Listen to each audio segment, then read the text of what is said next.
Hi friends, welcome to our channel. ఈరోజు నేను 2026లో తమిళ్ లాంగ్వేజ్లో రిలీజ్ అయినటువంటి కాకి వెబ్ సిరీస్లోని రిమైనింగ్ ఎపిసోడ్ స్టోరీని ఎక్స్ప్లెయిన్ చేయబోతున్నాను. మీరు ఫస్ట్ టైం ఈ వీడియోని చూస్తుంటే మాత్రం ఫస్ట్ పార్ట్ 1 వీడియోని చూడండి. ఆ వీడియో లింక్ ఈ వీడియో డిస్క్రిప్షన్లో మరియు కామెంట్స్లో ఇస్తాను. పార్ట్ 1 వీడియోని చూసిన తర్వాత ఈ వీడియోని చూస్తే మీకు క్లియర్గా అర్థమవుతుంది. సో టైం వేస్ట్ చేయకుండా ఇంక స్టోరీలోకి వెళ్ళిపోదాం. Now let's start our video.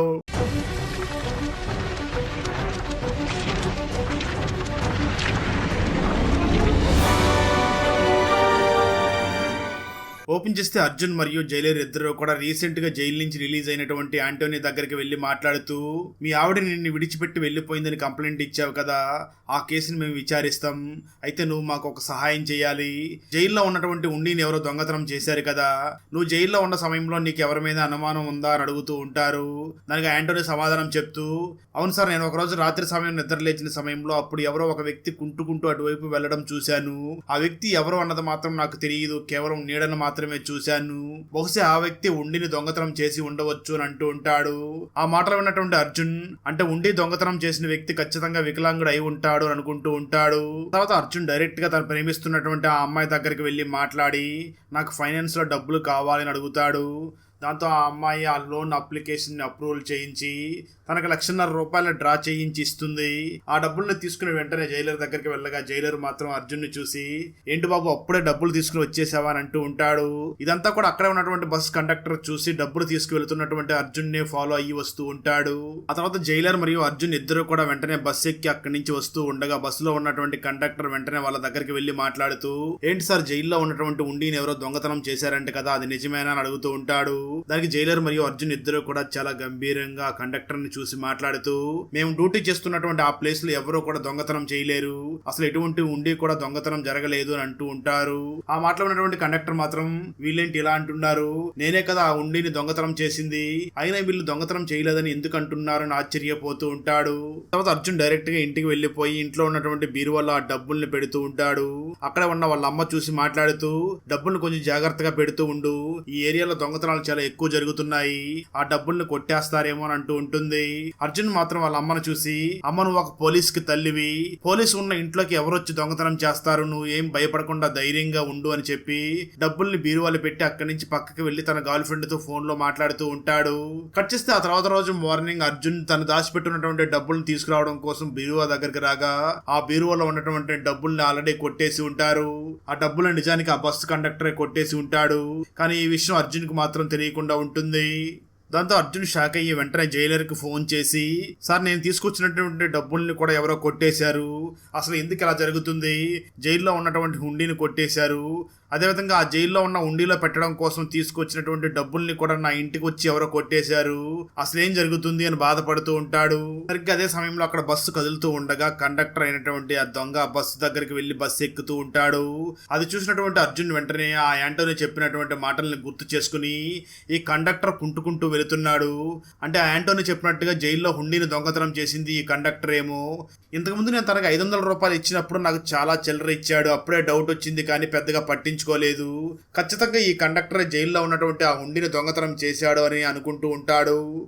మరోపక్క ఆ కండక్టర్ తను దొంగతనం చేసినటువంటి డబ్బులు ఇంట్లో ఉంటే ప్రమాదం అని వెంటనే ఆ డబ్బులు తీసుకుని వెళ్లి ఏటీఎంలో డిపాజిట్ చేయడం కోసం వెళుతూ తన గర్ల్ ఫ్రెండ్ తో ఫోన్ లో మాట్లాడుతూ వెళుతూ ఉంటాడు. అతనికి తెలియకుండానే జైలర్ మరియు అర్జున్ ఇద్దరు కూడా తననే ఫాలో అయ్యి వెళుతూ ఉంటారు. అలా కొంత దూరం తనను ఫాలో అయ్యి వెంటనే తనకి దగ్గరికి వెళ్లి తనని ఆపి, నువ్వు ఎక్కడికి వెళుతున్నావు, ఎవరితో ఫోన్ లో మాట్లాడుతున్నావు అని అడుగుతూ ఉంటారు. సార్, నేను నా గర్ల్ ఫ్రెండ్ తో ఫోన్ లో మాట్లాడుతున్నాను, మీరు అనుమానిస్తున్నట్టుగా జైల్లో ఉన్నటువంటి డబ్బులు నేనేమీ దొంగతనం చేయలేదు, జైలర్ సార్, నువ్వు రాసినటువంటి బుక్ నేను కూడా చదివాను, ఆ బుక్ ని చదివిన తర్వాత నేను చాలా మారిపోయాను, నేను ఎటువంటి దొంగతనం చేయలేదు అని అంటూ ఉంటాడు. ఆ మాటలో ఉన్న జైలర్ వెంటనే అర్జున్ ని చూసి, ఇతను నా బుక్ చదివాడు అంటే ఖచ్చితంగా మంచివాడై ఉంటాడు, ఇతను ఆ దొంగతనం చేయడు అని చెప్తూ ఉంటాడు. అయినప్పటికీ అర్జున్ మాత్రం ఆ కండక్టర్ దగ్గర ఉన్నటువంటి బ్యాగ్ ని చెక్ చేయగా దానిలో కొన్ని చిప్స్ ప్యాకెట్స్ మాత్రమే ఉంటాయి. అప్పటికే కండక్టర్ తన దగ్గర ఉన్నటువంటి డబ్బుల్ని వేరే ప్లేస్ లో దాచిపెట్టేసి ఉంటాడు. దాంతో జైలర్ మరియు అర్జున్ ఇద్దరు కూడా ఆ కండక్టర్ ని అక్కడి నుంచి పంపించేస్తారు. కట్ చేస్తే ఆ తర్వాత రోజు పంచాయతీ ప్రెసిడెంట్ వెంటనే జైలర్ దగ్గరికి వచ్చి మాట్లాడుతూ 2 రోజుల్లో కన్నికాదేవి ఆలయంలో పూజలు ఉన్నాయి, అన్నదానం చెయ్యాలి అని వెంటనే ఆ ఉండిని అక్కడి నుంచి తీసుకుని వెళుతూ ఉంటాడు. ఆ తర్వాత బయటకు వచ్చినటువంటి ప్రెసిడెంట్ జైల్లో ఉన్నటువంటి ఉండిని ఎవరో దొంగతనం చేశారు అని చెప్పి బయట ప్రచారం బాగా జరుగుతుంది. కానీ అలాంటిది ఏమీ జరగలేదు, ఉండిలో చాలా డబ్బులు ఉన్నాయి అని అంటూ ఉంటాడు. నిజానికి ఆ ఉండిలోకి డబ్బులు ఎలా వచ్చాయో జైలర్కి మరియు అర్జున్కి మాత్రమే తెలిసి ఉంటుంది. అప్పుడు అర్జున్ వెంటనే చాలా కోపంగా జైలర్ దగ్గరికి వెళ్ళి మాట్లాడుతూ, సార్ నాకెందుకు ఆ బస్ కండక్టర్ మీద చాలా సందేహంగా ఉంది, అతనే ఖచ్చితంగా ఈ పని చేసి ఉంటాడు అని తనని తిడుతూ ఉంటాడు. సరిగ్గా అదే సమయంలో బస్ కండక్టర్ జైలర్ దగ్గర బుక్ తీసుకోవడం కోసం అక్కడికి వచ్చి ఉంటాడు. తను ఆ మాటలు విని వెంటనే జైలర్ దగ్గరికి వెళ్ళి, జైలర్ సార్, నేను ఇప్పుడు కేవలం మీ బుక్ తీసుకోవడం కోసమే ఇక్కడికి వచ్చాను, మీరు అనుకుంటున్నట్లుగా నేను ఎటువంటి దొంగతనం చెయ్యలేదు అని ఆ జైలర్ దగ్గర మాత్రం చాలా అమాయకంగా నటించి అక్కడి నుంచి బయటకు వచ్చేస్తూ అక్కడ ఉన్నటువంటి మన అర్జున్ని చూసి మాత్రం, నేనే మీ జైల్లో ఉన్నటువంటి హుండీలో ఉన్న డబ్బుల్ని నేనే దొంగతనం చేశాను, అదేవిధంగా నీ ఇంట్లో ఉన్నటువంటి డబ్బుల్ని కూడా నేనే దొంగతనం చేశాను, నీకు వీలైతే నిరూపించి చూపించు అని మనసులో ఛాలెంజ్ చేసుకుంటూ ఉంటాడు. ఇప్పుడు అర్జున్ వెంటనే అక్కడ వెళ్తున్నటువంటి కండక్టర్ దగ్గరికి వెళ్లి మాట్లాడుతూ, జైల్లో ఉన్నటువంటి ఉండిని నువ్వే దొంగతనం చేశావని నా అంతరాత్మ చాలా బలంగా చెప్తుంది. అయితే ఆ విషయం బయట ప్రపంచానికి తెలియకుండా మా సొంత డబ్బుల్ని దానిలో వేశాం. ఆ ఉండిలో దాదాపు ₹1,50,000 వరకు ఉన్నట్లుగా ఉంది.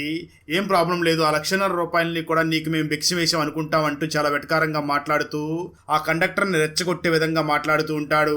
ఎందుకంటే ఆ కండక్టర్ని ఈ విధంగా రెచ్చగొడితే తను మళ్ళీ మరొక దొంగతనం చేస్తాడు, ఆ సమయంలో రెడ్ హ్యాండెడ్ గా పట్టుకోవచ్చు అని అర్జున్ ఆ కండక్టర్ని రెచ్చగొట్టే విధంగా మాట్లాడి అక్కడి నుంచి పంపించేస్తాడు.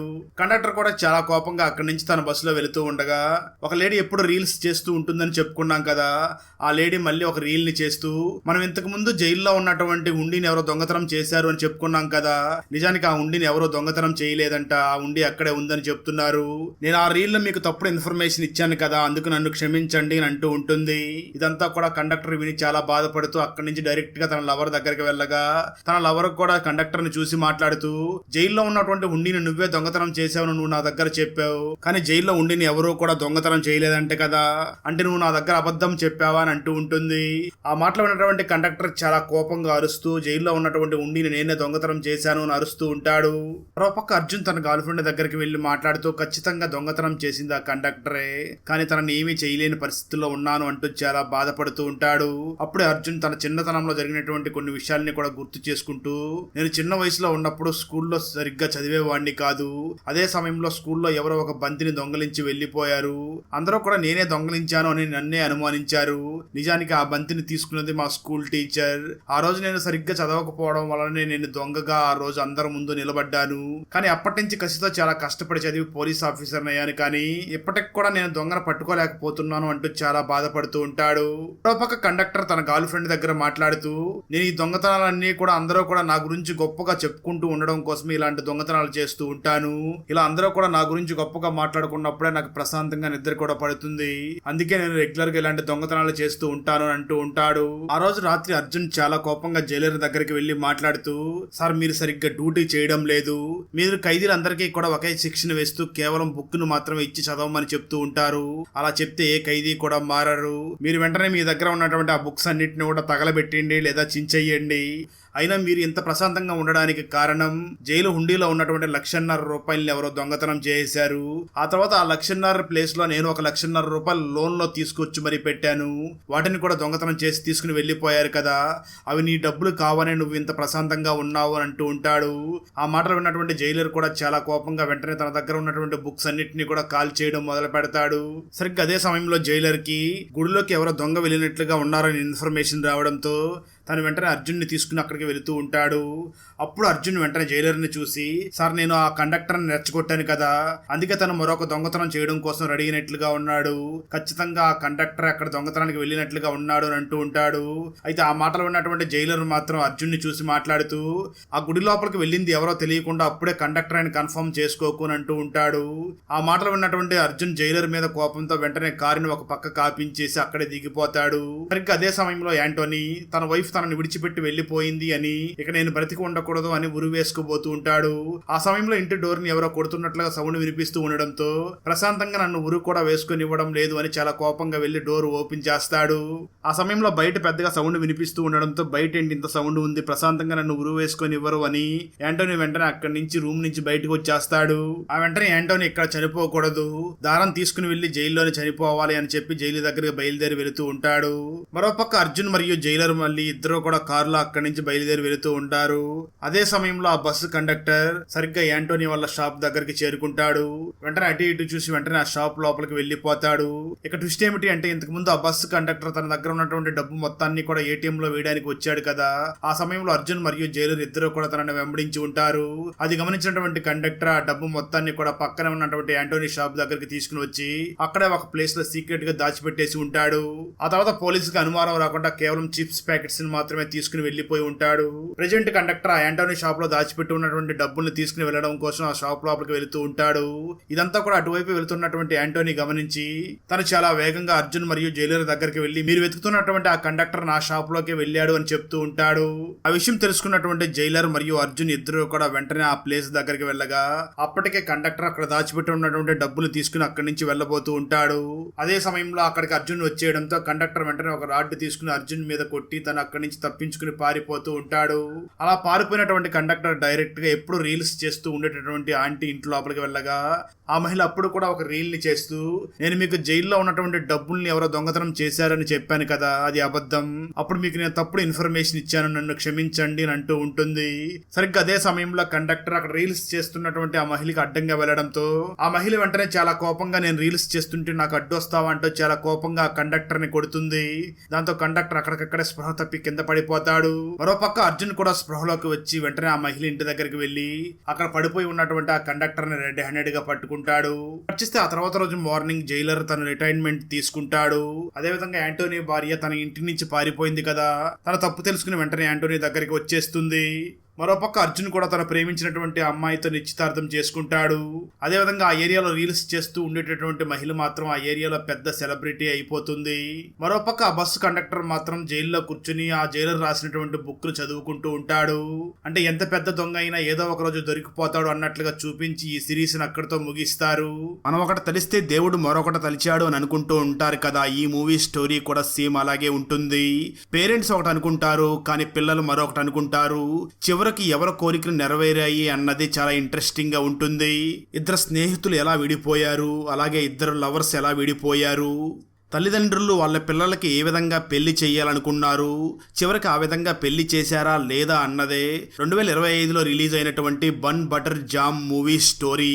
ఈ మూవీ స్టోరీని తెలుగులో వినాలి అనుకుంటే ఈ వీడియో డిస్క్రిప్షన్ లో ఉన్న లింక్ ని క్లిక్ చేసి చూడండి. Thanks for watching. Friends, video నచ్చినట్లయితే లైక్ చేసి ఒక చిన్న కామెంట్ చేస్తే మాకు నెక్స్ట్ వీడియో చేయడానికి ఎంకరేజింగ్ గా ఉంటుంది. అలాగే ఛానల్ ని సబ్స్క్రైబ్ చేసి పక్కనే ఉన్న బెల్ ఐకాన్ ని క్లిక్ చేసి సపోర్ట్ చేయండి. Thanks for watching. జై హింద్.